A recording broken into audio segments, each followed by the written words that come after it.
Puji nama Tuhan, saudara. Kita akan sama-sama merenungkan kebenaran firman Allah. Temanya mengenai domba di tengah serigala. Ya. Mari kita baca sama-sama di dalam Matius pasal yang ke-10 ayat yang ke-16.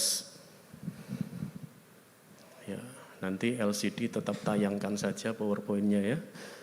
Matius 10 ayat yang ke-16. Kita baca sama-sama ayat ini. 2, 3.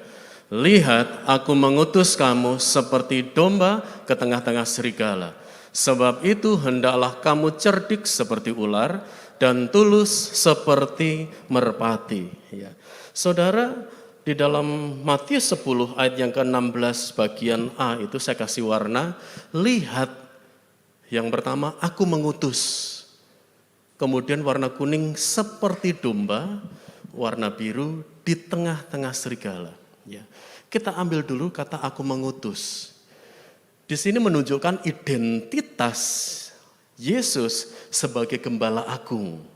Di dalam Ibrani 13 ayat 20, saudara catat saja, ya saudara simak saja. Dia adalah gembala agung. Yesus atau Kristus adalah sang gembala agung. Lumrah kalau dia mengutus ya, domba-domba gembalaannya. Kemudian yang kedua, dari kata aku mengutus, itu menunjukkan bagaimana Tuhan menentukan. Yang pertama, identitas kita. Saudara harus tahu identitas kita ini apa? Domba. Ya. Jadi Tuhan menentukan identitas kita. Kita ini domba. Kemudian yang kedua, Tuhan menentukan posisi atau tempat kita. Kita ada di mana? Kita ini domba di tengah-tengah serigala. Sadari itu. Catat ini saudara ya. Kemudian yang ketiga, posisi sang gembala itu ada di mana? Saudara, kalau domba itu di tengah serigala, saya tanya gembalanya ada di mana saudara? Gembalanya ada di mana? Saudara pernah pikirkan gembala itu ada di mana? Kalau domba itu diutus di tengah serigala, gembalanya di mana? Di mana saudara? Ya, kita lihat ayat berikutnya. Di dalam Ibrani 13 ayat yang ke-5b. Di situ Allah berkata, ya, karena Allah telah berfirman. Kita baca sama-sama. 2, 3. Aku sekali-kali tidak akan membiarkan engkau dan aku sekali-kali tidak akan meninggalkan engkau. Artinya posisi gembala di mana? Ikut di tengah. Amin saudara. Ini yang kadang-kadang anak-anak Tuhan tidak sadari. Kita diutus seperti domba di tengah serigala. Seolah-olah kita ini yang di tengah-tengah serigala aja. Dan Tuhan tidak ada di sana. Makanya orang berpikir, anak-anak Tuhan berpikir menjadi anak Tuhan itu sulit, susah. Kenapa? Kita domba di tengah serigala dan tidak bisa apa-apa kita. Memang untuk posisi domba, ya, domba itu tidak bisa apa-apa. Tadi kita sudah lihat Tuhan menunjukkan identitas kita ini domba. Ya, kok tidak ada yang binatang gagah yang lain gitu ya? Singa di tengah serigala, wah ribut saudara ya. Tapi itulah domba untuk menunjukkan siapa kita saudara. Kita ini domba. Ya. Yang oke Tuhan. Cak, berkati dia Tuhan ya. Dipukul memberkati. Ya. Disakiti Tuhan. Biarlah rahmat-Mu turun kepada orang itu. Dicaci maki membalas dengan tidak dengan caci maki. Matius 5 ayat 44 di sana dikatakan, balaslah apa? Ya, kasihi musuhmu, Roma 12 ayat 21, ya. Balaslah kejahatan dengan kebaikan. Ya, itu domba. Jadi mulai sekarang ingatkan diri kita, saya ini domba. Amin saudara. Coba katakan, saya dombanya Tuhan. Ya, sadari kita ini dombanya Tuhan ya. Nah, kata lihat aku mengutus kamu, sekarang kita ambil yang warna kuning tadi seperti domba. Seperti domba saya alegoriskan atau secara eksplisit. Saya ambil gambaran seperti Yesus. Karena Yohanes 1 ayat yang ke-29, pada keesokan harinya Yohanes melihat Yesus datang kepadanya, dan ia berkata, lihatlah anak domba Allah yang menghapus dosa dunia. Ini berbicara tentang Yesus yang adalah anak domba Allah. Jadi, kalau kita hubungkan dengan 1 Yohanes 2 ayat yang ke-6, barang siapa mengatakan bahwa ia ada di dalam dia, ada di dalam Yesus, ia wajib hidup. Apa? Apa saudara? Apa saudara? Sama seperti Kristus telah hidup. Jadi artinya apa? Aku mengutus kamu seperti domba. Di tengah serigala, jadilah domba. Jadilah seperti Yesus di tengah serigala itu. Ya, karena Yesuslah domba Allah. Ya. Kita wajib hidup sama seperti Yesus. Loh, saya di tengah serigala, malahan harus seperti Yesus di sana. Ya. Nah, seperti domba yang berikutnya dalam pengertian luas, ya, atau berdasarkan hurufiahnya, berbicara tentang profil hidup kita. Ya tadi kita sudah sama-sama katakan, saya ini dombanya Tuhan. Ya. Dan berbicara tentang karakter. Jadi kalau ada istilah serigala berbulu domba, itu bukan kita. Karakter kita itu domba. Luar dalam ya domba. Orang lihat kita domba, hati kita hati domba. Orang melihat kita melihat Yesus, katakan amin. Itulah yang harusnya kita pahami. Ini profil kita. Ya, maunya sih kalau disakiti tak hitunglah 1, 2, 3 udah cukup ini hajar kita. Enggak saudara. Domba itu sampai dikatakan seperti domba yang keluh dibawa ke pembantaian. Ngapain dia? Berontak, diam. Ya. Nah sekarang yang kedua, Mazmur 23 ayat 1-6, perhatikan baik-baik. Itu fasilitas untuk domba. Bukan fasilitas untuk kambing. Bukan fasilitasnya serigala. Seperti dibawa ke air yang tenang, disegarkan jiwanya. Itu fasilitas bagi domba. Jadi berbahagialah saudara, kalau saudara menjadi domba. Kita harus menjadi dombanya Tuhan. Karena hanya dombalah yang dapat fasilitas di Mazmur 23 ayat 1-6. Ya, ia menyegarkan jiwaku, ya. Ia menuntun aku ke air yang tenang, dibawaku ke padang rumput yang hijau. Ya. Jasmani rohani disegarkan, dipuaskan oleh Tuhan. Dalam lembah kekelaman aku tidak takut karena Tuhan serta. Ini fasilitas domba, saudara. Jadi walaupun Tuhan taruh predikat kita domba, tapi Tuhan juga taruh predikatnya di dalam hidup kita sebagai anak domba Allah. Amin, saudara. Bukankah hari Minggu yang kemarin kita sudah sama-sama belajar, Allah sedang melekatkan darahnya, tandanya kepada Imam Harun, kepada kita yang masuk melayani di bait Allah. Kita bukan Kristen halaman, ada tanda darah anak domba di sana yang dilekatkan dalam hidup saudara. Status kita ini domba yang melayani Sang Gembala Agung. Ya. Jangan jadi kambing. Karena apa? Nanti di Matius 25 ayat 32 dijelaskan akan ada pemisahan antara domba dan kambing. Dan ujungnya adalah kepada yang domba masuk. Ya, kepada kambing keluar, dicampakkan. Ya. Jadi Allah menuntut kita menyadari identitas kita ini domba. Dari kapan? Ya dari sekarang kita harus sadari sampai kapan? Sampai Tuhan datang kedua kali gitu ya. Loh sekarang kalau Tuhan menggambarkan hidup kita ini seperti Raja Wali, itu kan lebih gagah, lebih hebat. Ya. Kalau saudara baca di dalam Yesaya 40 ayat 31, memang orang yang menanti-nantikan Tuhan mendapat kekuatan yang baru. Tetapi kalau saudara habiskan ayat itu, tidak pernah dibahas tentang cakarnya, yang bisa mencengkeram, yang bisa mencabik daging, tidak dibahas ayat itu. Tidak dibahas tentang paruhnya yang bisa merobek daging mangsanya, tidak dibahas.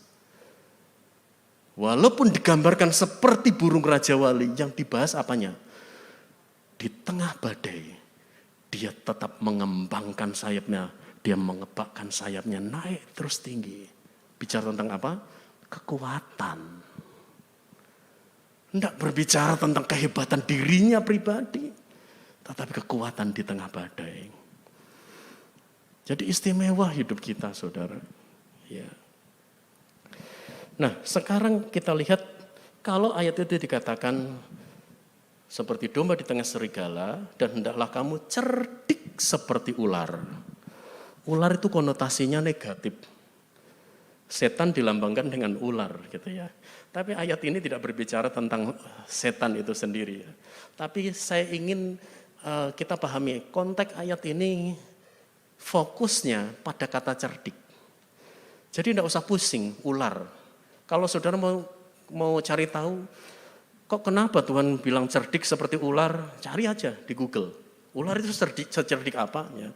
Saya tidak akan pusing-pusing mikirin soal kenapa dipakai istilah ular. Karena fokus kalimat ini bukan ularnya, saudara, tapi cerdiknya. Ya. Nah, kata cerdik ini bahasa aslinya menggunakan kata pronimos. Pronimos itu artinya bijaksana. Sekalipun engkau di tengah-tengah serigala, engkau harus pronimos. Engkau harus bijaksana. Engkau harus cerdas. Ya. Engkau harus melihat jauh ke depan. Itu pronimos, saudara. Ya.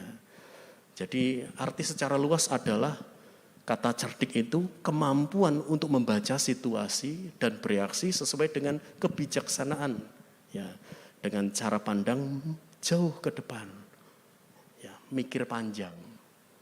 Ya, disakiti mau balas mikir panjang, saudara. Amin, saudara. Saya ini domba. Saya harus pronimos. Saya harus bijaksana. Cerdas dalam bertindak, berpikir. Ya. Dan tulus seperti merpati. Ya. Kata tulus menggunakan kata akeraios. Akeraios itu tidak bercampur.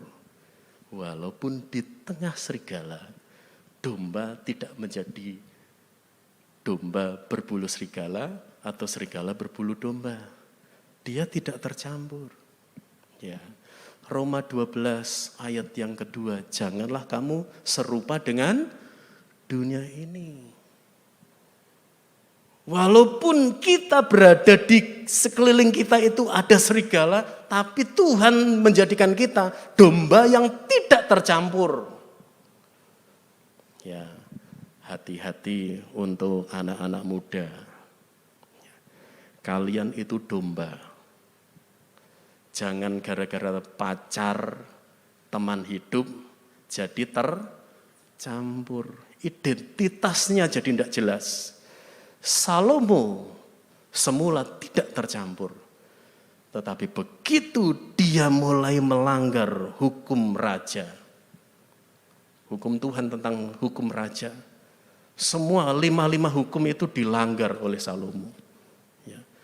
Istrinya dari bangsa-bangsa asing sekelilingnya, di hari tuanya dia menyembah berhala. Tercampur. Ya.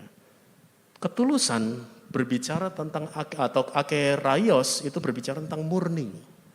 Jadi kualitas kita harus murni, rohani kita harus murni. Ya. Nah, saudara, di dalam Keluaran 12 ayat 13, itu peristiwa ketika tulah yang ke-10 mau dilakukan, diturunkan ke Mesir. Tuhan akan melulahi di tulah yang ke-10 itu dengan mengambil nyawa anak sulung di Mesir. Tetapi di tempat di mana umat Allah ada, Tuhan perintahkan, ya, sembelih dan darahnya oleskan. Ya. Darah domba itu dioleskan. Yang berbicara tentang penebusan Kristus. Yang berbicara tentang tanda darah. Tanda darah di hidup kita harus juga ada tanda darah dalam keluarga kita. Tanda korban Kristus harus nyata bukan hanya kepada diri kita, tetapi dalam keluarga kita, di pekerjaan kita harus ada selalu tanda darah Kristus, tanda penebusan. Orang yang membawa tanda Kristus, tanda darah di dalam hidupnya, dalam pekerjaannya, orang itu diberkati. Kenapa? Karena dia hidup murni, dia hidup jujur, dia hidup berkenan, timbangannya pas. Ya, barangnya seperti ini ya seperti ini. Oh, barangnya cacat ya cacat, gitu ya. Ataupun apapun itu, ketika seorang anak Tuhan membawa identitas, ada tanda darah Kristus dalam hidupnya, dia akan selalu berusaha hidup kudus. Ya, tanda darah itu untuk membedakan rumah orang Israel dengan rumah orang Mesir. Dan ketika malaikat pencabut nyawa lewat, yang ada tanda darah, tidak masuk itu. Yang tidak ada tandanya, kena. Mati semua anak sulung di Mesir. Ya, terjadi malam itu jeritan di seluruh negeri. Kenapa? Anak-anak sulung pada mati. Kenapa? Tidak ada tanda darah. Tidak ada tanda penebusan. Jadi kalau kita sudah ada tanda penebusan, marilah kita tetap melekatkan itu dalam hidup kita. Ya. 1 Petrus 1 ayat 19. Darah penebusan Tuhan itu mahal. Hargai korban Kristus. Melainkan dengan darah yang mahal. Yaitu darah Kristus yang sama seperti darah anak domba yang tak bernoda dan tak bercacat. Ya. Ibrani 10 ayat yang ke-28 sampai 29. Jika ada orang yang menolak hukum Musa, ia dihukum mati tanpa belas kasihan atas keterangan 2 atau 3 orang saksi. Ayat 29, betapa lebih beratnya hukuman. Kalau kita mengikuti kata ini, bisa jadi di neraka itu hukumannya ada levelnya, saudara. Ya, mereka yang berdosa dengan dosa yang berat, ini hukumannya berat, saudara. Ayat itu dikatakan, betapa lebih beratnya hukuman yang harus dijatuhkan atas dia yang menginjak-injak anak Allah. Ini hukuman bukan waktu hidup saja. Ini juga berbicara tentang hukuman yang kekal di neraka. Yang harus dijatuhkan atas dia yang menginjak-injak anak Allah. Ya.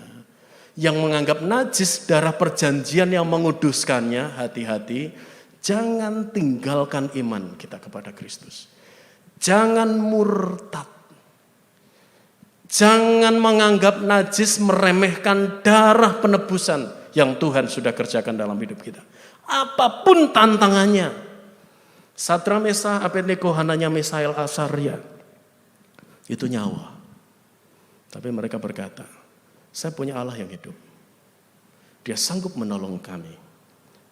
Tapi kalau toh Tuhan tidak mau menolong, kami tetap dengan iman kami.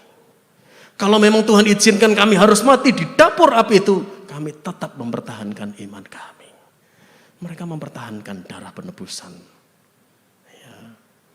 Mereka mempertahankan iman mereka kepada Tuhan. Dan seperti itulah hidup kekristenan kita yang harus kita bangun. Dan yang menghina roh kasih karunia, menghina roh kudus. Ya. Mendukakan Roh Kudus. Roh Kudus berbicara, tidak mau respon. Roh Kudus menegur, tidak mau respon. Roh Kudus mengingatkan, tidak mau respon. Itu kalau terus-menerus terjadi. Ya, peristiwa mendukakan Roh Kudus memang tidak sekejap. Tetapi polanya akan terus berkesinambungan. Sampai Tuhan katakan ada batas tertentu. Ketika seseorang dikatakan mendukakan Roh Kudus. Ya, karena itu hargai setiap kali Roh Kudus berbicara di hati kita. Disuruh doa ya berdoalah. Disuruh jujur ya jujurlah. Disuruh rendah hati ya rendah hatilah. Disuruh melakukan firman Allah bersaksi ya bersaksilah. Hiduplah sesuai dengan firman Allah ya lakukanlah. Wahyu 17 ayat yang ke-14. Mereka akan berperang melawan anak domba, tetapi anak domba akan mengalahkan mereka karena ia adalah Tuhan di atas segala Tuhan dan Raja di atas segala Raja. Mereka bersama-sama dengan dia juga akan menang. Perhatikan saudara, anak domba akan mengalahkan mereka. Yesus, anak domba akan mengalahkan. Ya, artinya dikatakan mereka yang bersama-sama dengan dia juga akan menang. Yaitu mereka yang pertama terpanggil. Kemudian yang kedua dipilih atau terpilih dan yang setia. Ternyata ini tingkatan hidup kita loh saudara, level hidup kita. Kalau di dalam gambar tabernakel itu ada halaman, ruang suci, ruang maha suci. Ketika kita terpanggil itulah halaman. Saudara mengalami pertobatan, kelahiran baru, kemudian masuk dalam baptisan air. Tetapi ketika kita mulai masuk lebih dalam lagi, saya harus masuk kemah suci. Berarti saudara adalah orang yang dipilih. Ada ayat yang mengatakan banyak yang dipanggil, sedikit yang dipilih. Kenapa? Cukup puas di halaman. Cukup puas jadi Kristen halaman. Cukup, sudah cukup. Padahal dikatakan banyak yang dipanggil, sedikit yang terpilih. Tetapi lebih dipertegas lagi di dalam Wahyu ini dikatakan, orang itu harus masuk ke ruang Maha Kudus. Dia harus setia. Ini tepat karena apa? Ruang Maha Kudus, orang yang masuk ke level ruang Maha Kudus, itulah gereja Tuhan yang disempurnakan. Pernikahan Kristus sebagai mempelai laki-laki dan gerejanya mempelai wanita, itulah titik kesetiaan di sana. Ya. Saya tidak akan panjangkan kebenaran firman Allah, tetapi satu hal, saudara, kita domba, oke kita domba. Di tengah serigala, iya. Tapi saya bersama dengan Tuhan. Amin saudara. Kita dengan Tuhan. Allah turut bekerja dalam hidup kita. Ada yang mengatakan segala sesuatu yang kami kerjakan, kesanggupan kami, itulah Tuhan yang mengerjakan.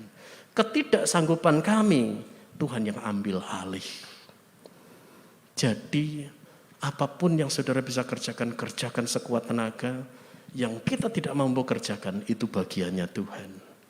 Yang penting tetaplah di posisi kita sebagai domba. Ya, mari kita berlutut. Kita akan menyembah Tuhan.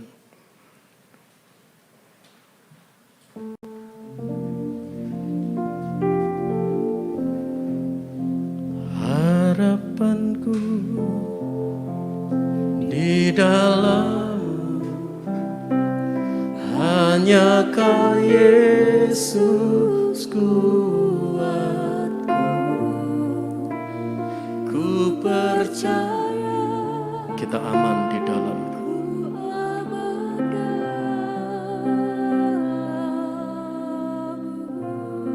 Tuhan tidak pernah meninggalkan kita, sekalipun kita di tengah-tengah serigala. Karena saudara adalah harta kesayangannya Tuhan. Amin. Ku percaya, ku aman dalam-Mu.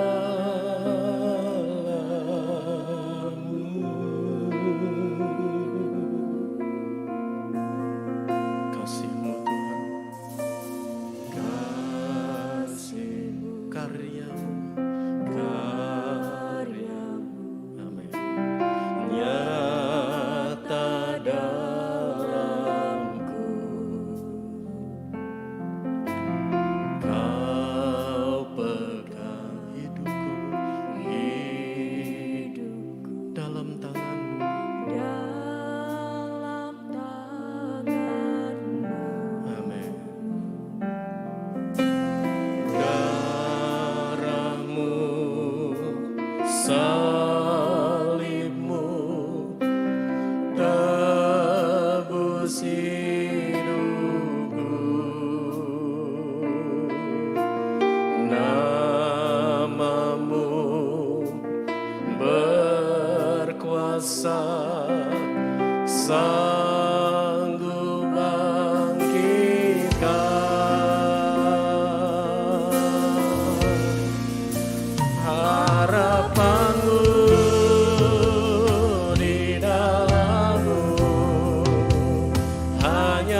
percaya, ku aman dalam-Mu. Oh, harapanku di dalam-Mu. Engkau sumber pengharapan kami ya Tuhan. Amin. Engkaulah kekuatan kami Tuhan. Haleluya. Ku aman harapan-Mu. Harapan-Mu di dalam-Mu. Hanya Kau Yesus kuatku. Ku percaya, ku aman dalam harapan-Mu. Harapan-Mu di dalam-Mu. Hanya Kau Yesus kuatku.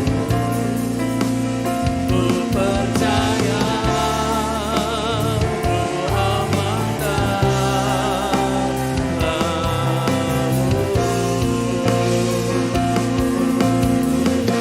Haleluya. Engkau harapan kami Tuhan. Engkaulah penyelamat kami ya Bapa. Terima kasih Engkau sudah memilih kami. Engkau sudah menuntun kami Tuhan. Sekalipun Engkau izinkan menempatkan kami di tengah-tengah serigala, ada banyak tantangan, tapi Engkau adalah kekuatan dalam hidup kami. Haleluya. Syukur. Terima kasih buat karya pengorbanan-Mu Tuhan. Terima kasih. Terima kasih Tuhan. Oh, kami bersyukur. Kami bersyukur buat darah penebusan yang Tuhan sudah nyatakan dalam hidup kami. Haleluya. Haleluya. Haleluya. Oh, Yesus, Yesus. Haleluya. Haleluya.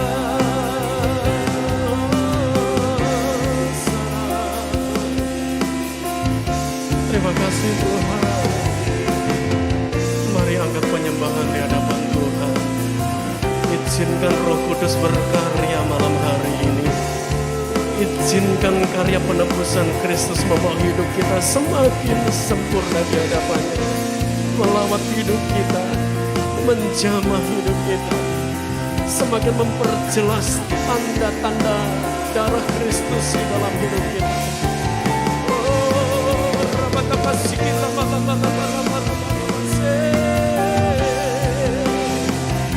kami milik-Mu Tuhan. Haleluya. Terima kasih, terima kasih, terima kasih.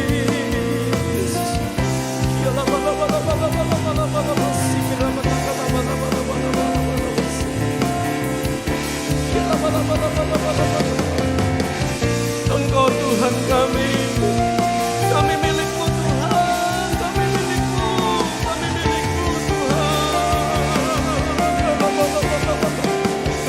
Kami domba-domba kesayangan Tuhan. Kita katakan sendiri. Haleluya.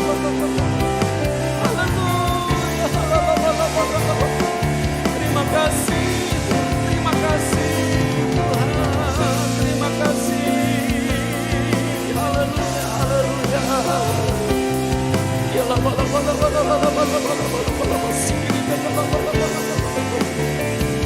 kasih Tuhan.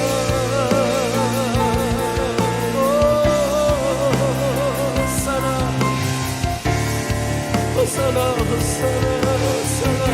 Syukur bagi nama-Mu.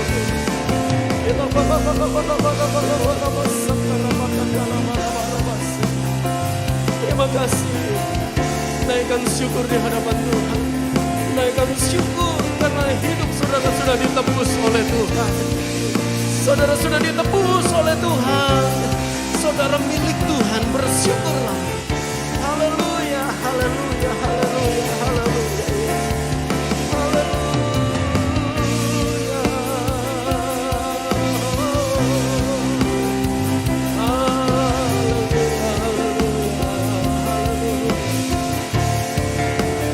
Syukur bagi nama-Mu. Haleluya, haleluya,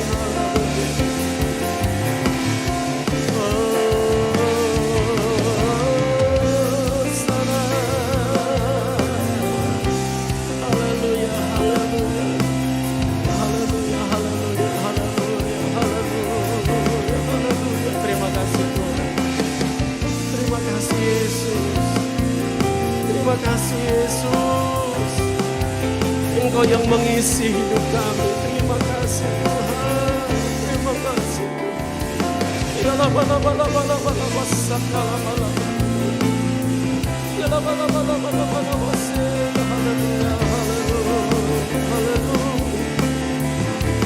Syukur, syukur, syukur Tuhan.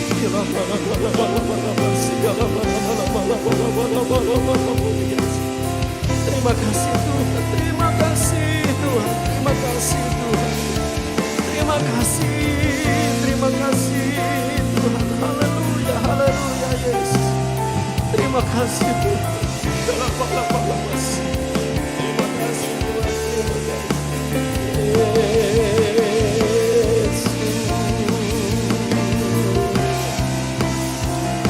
Haleluya. Kami umat-Mu yang berkemenangan. Kami domba-domba yang berkemenangan di dalam Tuhan.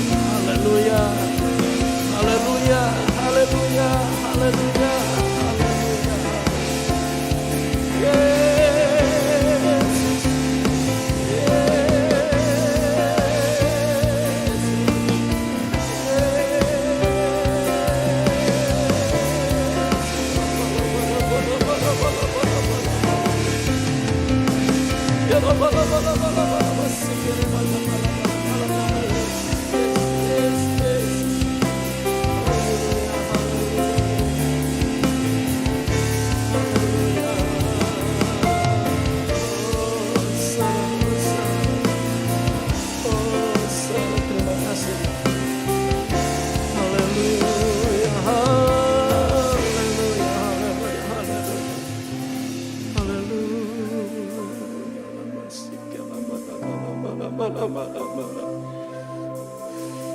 Haleluya, haleluya, haleluya.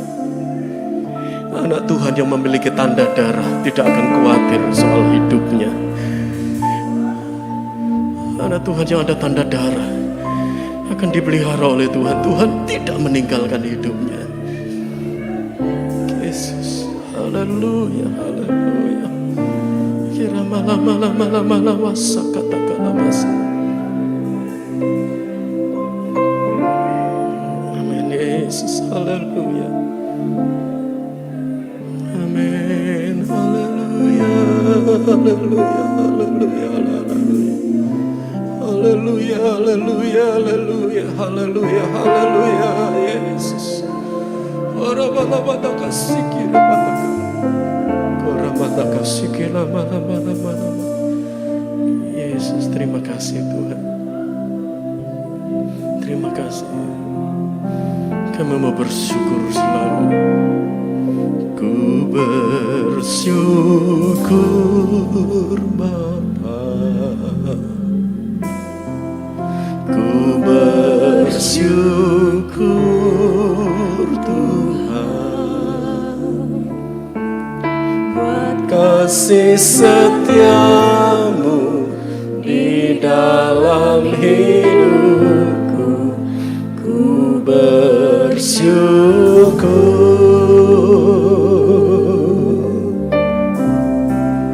ku bersyukur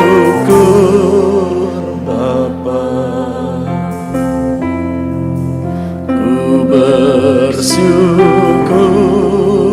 Tuhan.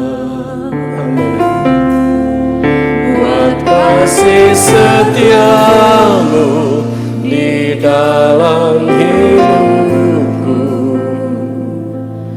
Ku bersyukur